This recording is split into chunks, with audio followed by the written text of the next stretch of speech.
Be me. 29, freelance journalist. Write about gender issues and dating culture. Live in Brooklyn. Work from coffee shops. Attend protests on weekends.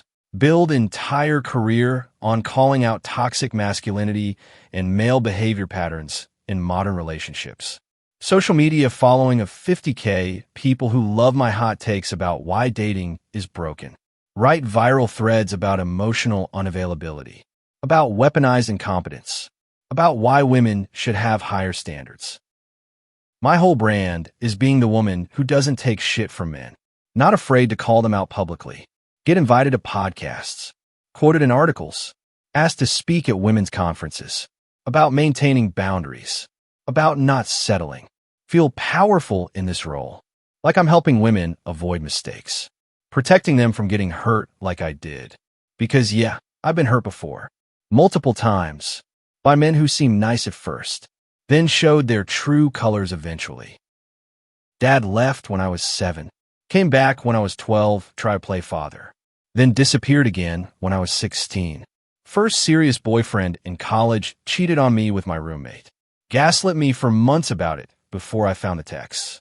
Second boyfriend seemed perfect for a year, then slowly became controlling, checking my phone, questioning where I went, making me feel crazy for having boundaries. Third boyfriend was emotionally unavailable, breadcrumbed me for 2 years, kept me hoping while never committing to anything real. After that, I decided I was done. Done being the woman who gets hurt. Done being naive. Done giving men chances they don't deserve. Built walls so high that nothing could get through. Developed radar so sensitive I could spot red flags from miles away. Every man who approached me got subjected to immediate analysis, scanning for signs of narcissism, avoidance, toxicity, manipulation. First date conversations became interviews where I was looking for reasons to disqualify them, rather than reasons to continue. My friends started calling me too picky, too harsh, too quick to judge, said I was sabotaging my own chances at happiness. But I called it having standards, protecting my peace, refusing to settle for less than I deserved after everything I'd been through. Then I met Nathan at a friend's birthday party in Manhattan. Totally unexpected. Wasn't even planning to talk to men that night. He was 32, worked as physical therapist, wore simple button-down and jeans. Had kind eyes, easy smile that seemed genuine. We ended up talking for 3 hours straight about everything from healthcare policy to favorite childhood movies. He asked good questions, actually listened to my answers instead of waiting for his turn to talk. Made me laugh without trying too hard. When he asked for my number at the end of the night, I gave it to him, but immediately started looking for the catch. Nobody's that nice, that genuine, that interested without wanting something, without having some angle they're working. Red flag number 1. He texted the next day like he said he would, asking if I wanted to get coffee that weekend. Too eager, right? Guys who are actually confident wait at least 3 days. Play cool. Don't seem desperate for attention. Red flag number 2. He suggested a coffee shop near my neighborhood instead of making me travel to him, probably trying to seem considerate to manipulate me into thinking he's different. Red flag number 3. When I showed up 10 minutes late testing him, he was already there reading a book. Smiled when he saw me. No annoyed text about me being late. No passive-aggressive comment. Just genuine happiness that I came. The whole coffee date, I was looking for cracks in his facade, waiting for him to say something dismissive or interrupt me. But he didn't. He kept being attentive and respectful and interested, which somehow made me more suspicious instead of less. Told my best friend Sarah about him later. She got excited until I started listing all the reasons he was probably hiding something. He's too nice, too available, too interested. Men like that always have secrets they're covering up with good behavior. Sarah, who's been married for 5 years to a great guy, just sighed. Maybe he's just a good person who likes you. That's what they all seem like at first. I told her. Then 6 months and they stop pretending and you see who they really are. Went on second date with Nathan anyway. Dinner at small Italian place in West Village. He asked about my work. Actually seemed interested in my articles about feminism and gender dynamics. Didn't get defensive. Told him about peace. I was writing about how men use niceness as manipulation tactic. Expected him to get uncomfortable or change subject, or start defending men in general like guys usually do. Instead, he said, "That's interesting. I've seen that pattern too. Guys who perform kindness, but it's all transactional underneath." Wait, what? A man who actually understands this concept doesn't immediately jump to not all men defensiveness? Red flag number 4. He's agreeing with feminist analysis, probably trying to seem enlightened to get in my good graces. My guard went up even higher. Started looking for inconsistencies between what he was saying and what he actually believed. Third date, we went to a bookstore.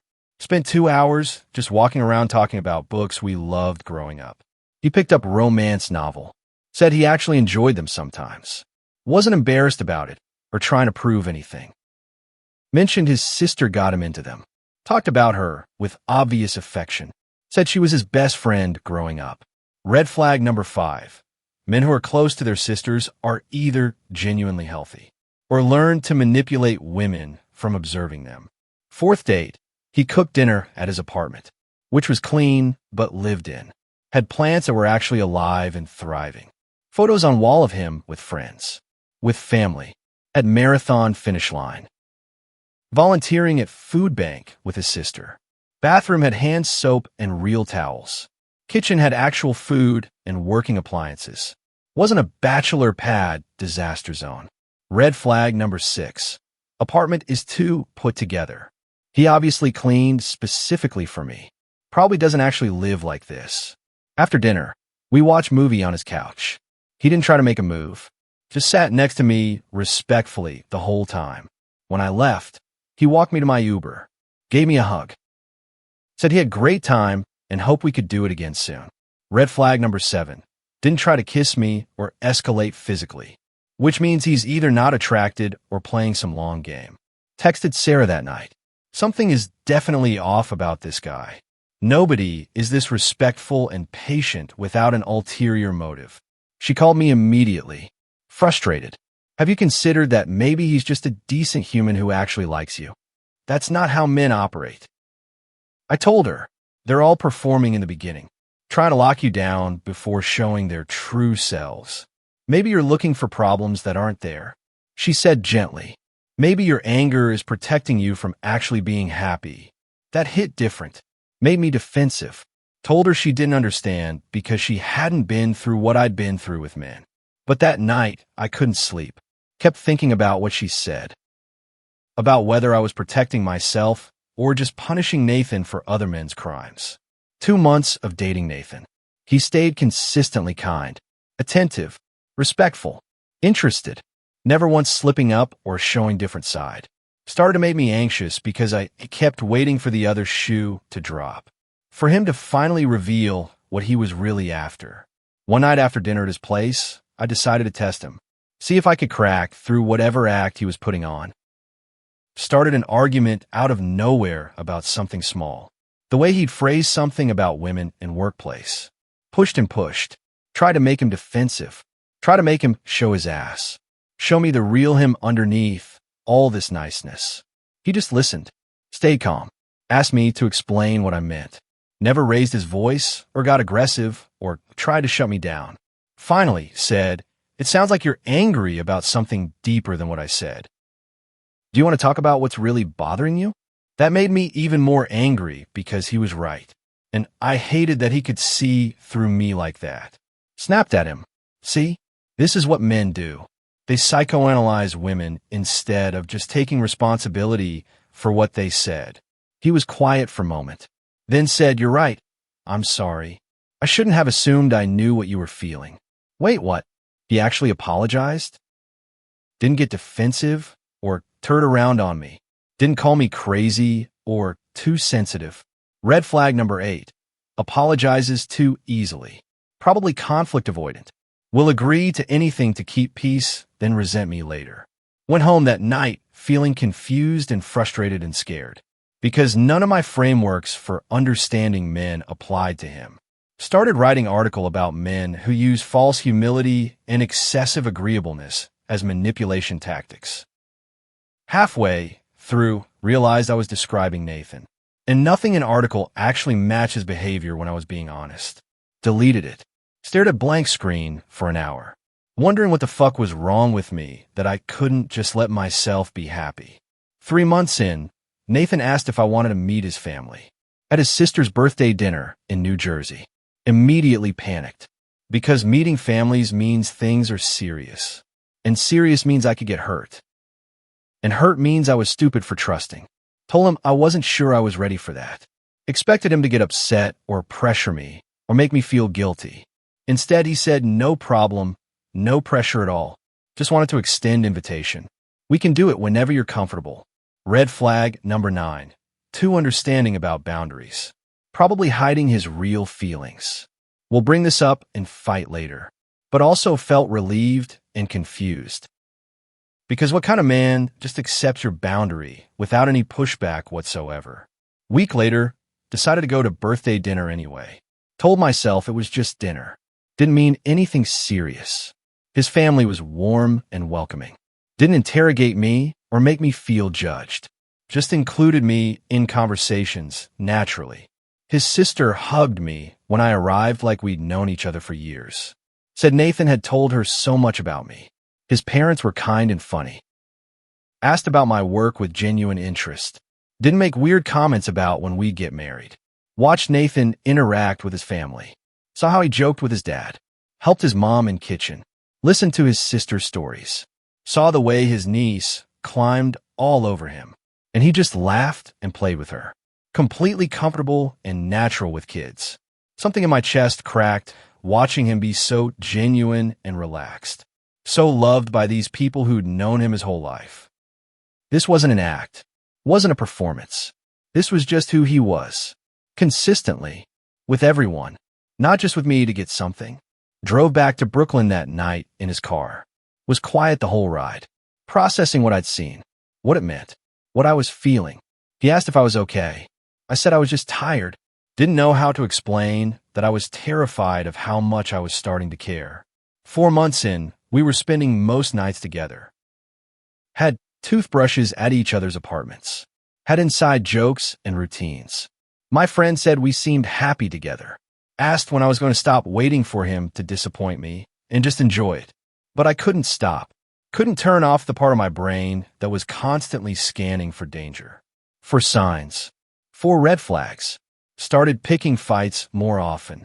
Testing his patience. Seeing how much I could push before he'd crack and show me who he really was. After one particularly bad fight that I started over nothing, he sat down on couch. What are you so afraid of? Told him I wasn't afraid of anything. I just wasn't going to be naive and ignore warning signs like I had with every other man. What warning signs? He asked quietly. What have I done that makes you think I'm going to hurt you? Listed everything. Too nice, too available, too patient, too understanding, too good to be true. Nobody's actually like this. He listened a whole list. Didn't interrupt.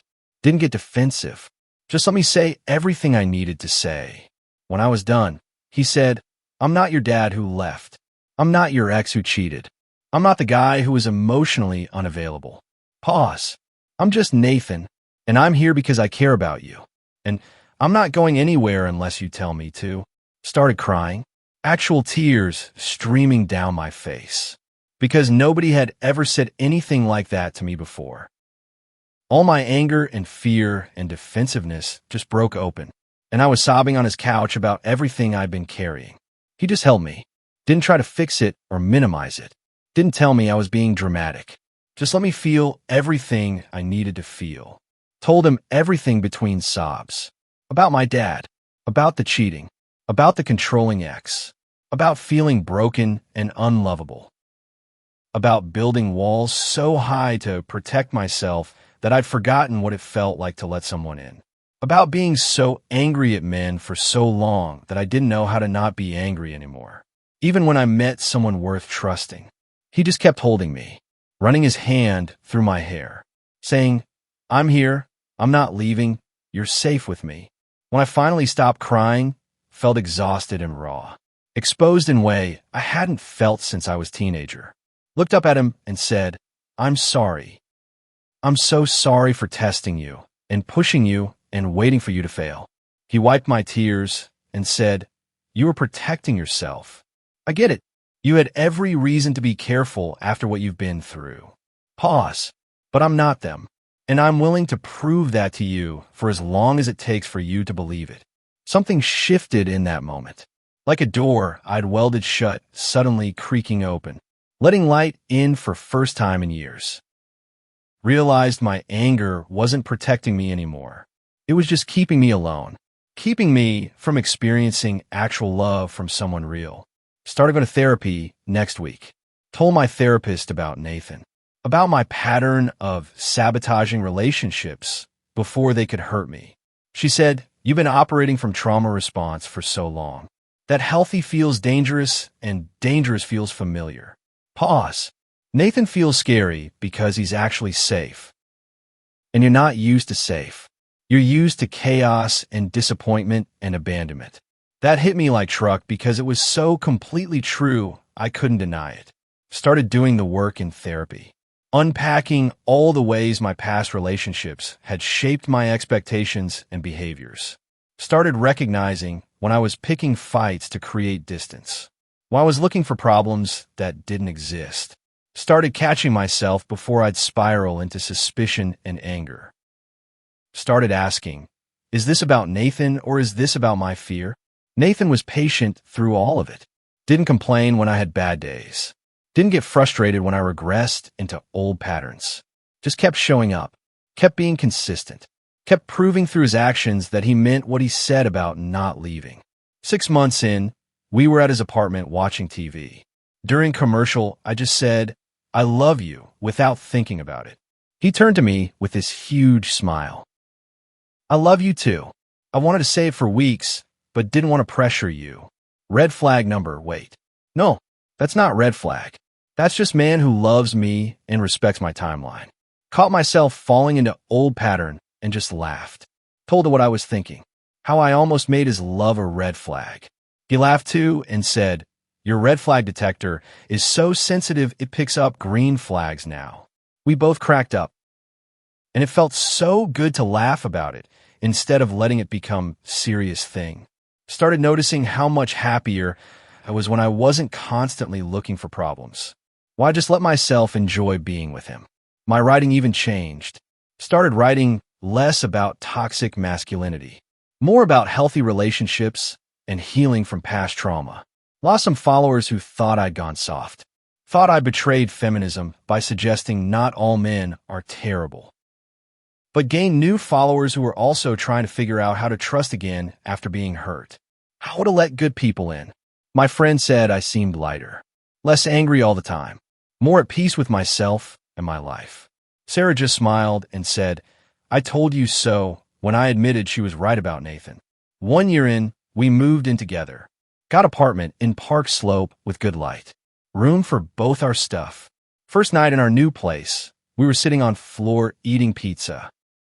Because we hadn't unpacked furniture yet. He looked at me and said, "Thank you for giving me chance, even though you were scared." Told him, "Thank you for being patient while I figured out how to stop being angry and start being happy." He kissed me and said, "You deserve to be angry after everything you went through, but you also deserve to be happy now."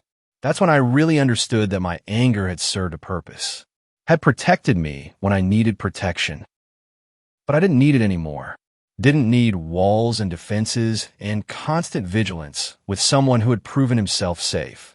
Started writing a book about my journey, from anger to acceptance, from walls to vulnerability, from trauma to healing, about how feminism and calling out toxic behavior is important.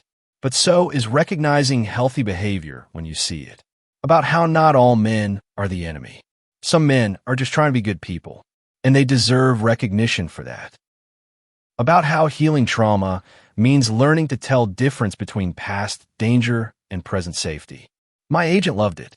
Said it was the kind of nuanced take on modern relationships that people needed to hear. Some of my old feminist friends called it betrayal.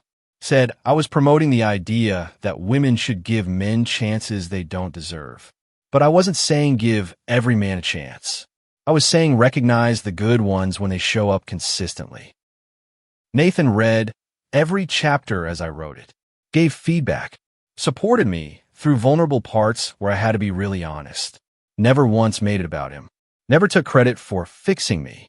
Never acted like he was my savior. Just celebrated my growth and my healing, and my willingness to be open about the journey. Book came out a year later. Made some waves. Got some great reviews. Got some angry reviews from people who thought I'd sold out. But I also got emails from women saying it helped them. Helped them see their own patterns. Helped them open up to good men. Got emails from men saying thank you for acknowledging that some men are trying to be better, trying to be healthy partners. That mattered more than criticism from people who wanted me to stay angry forever, because it fit their narrative. 2 years in with Nathan. We were at same friend's birthday party where we'd met, surrounded by same people. Someone asked how we made it work, how we stayed happy when so many couples they knew were miserable. Nathan said, "We choose each other every day, and we don't let past hurt dictate our present relationship." I added, and I had to learn that being vulnerable isn't weak. It's actually the bravest thing you can do. Later that night, walking home through Brooklyn streets, holding hands, Nathan asked, "Do you still look for red flags?" Thought about it honestly. Sometimes, yeah, old habits die hard. But now I also look for green flags. Pause. And you've given me so many green flags that the red flag detector barely goes off anymore. He laughed. "Where are my green flags?" Told him, "You're consistent. You follow through. You respect my boundaries. You support my work. You love your family. You're patient with my healing. You don't get defensive when I'm scared. You just keep showing up." Pause. "You're exactly who you said you were on date one." 2 years later. No mask, no act, just you. He stopped walking, turned to me right there on sidewalk. "I want to keep showing up for the rest of our lives." Pulled out ring box from his jacket pocket. Got down on one knee right there on corner of 7th Avenue. "Will you marry me?" Started crying immediately. All the emotions flooding through me. Remembering where I was 2 years ago. How angry I was. How closed off. How sure I was that all men were trash and love was scam. How I almost pushed him away 100 times because I was too scared to believe someone could actually love me. Said yes through tears. Let him put ring on my finger. Kissed him while people walking by cheered and clapped. Realized in that moment that my anger had been protecting me from getting hurt. But it was also protecting me from this. From joy. From connection. From partnership. From the kind of love that shows up consistently even when it's hard. Present day. Writing this from our apartment. Planning wedding for next summer. Living life I never thought I'd have. Still feminist. Still calling out toxic behavior. Still writing about gender issues and relationship dynamics. But now I also write about healing. About growth. About learning to recognize healthy love when it shows up. About how anger is a valid response to trauma. But it doesn't have to be a permanent state of being. About how walls we build to protect ourselves can also become prisons that keep us alone.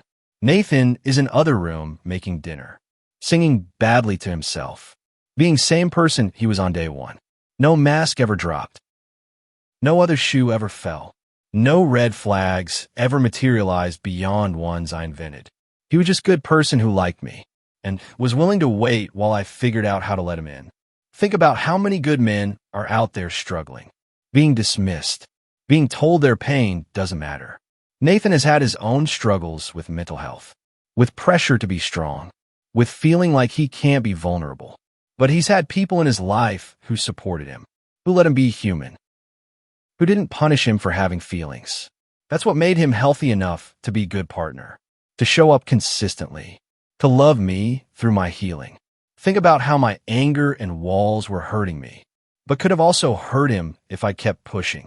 If I'd succeeded in pushing him away, I would have lost the best thing that ever happened to me. And I would have told myself it was because all men are trash. Would have used it as proof that I was right to be angry. But I would have been wrong. Would have been the one who sabotaged something real because I was too scared to try. That's what I want people to understand.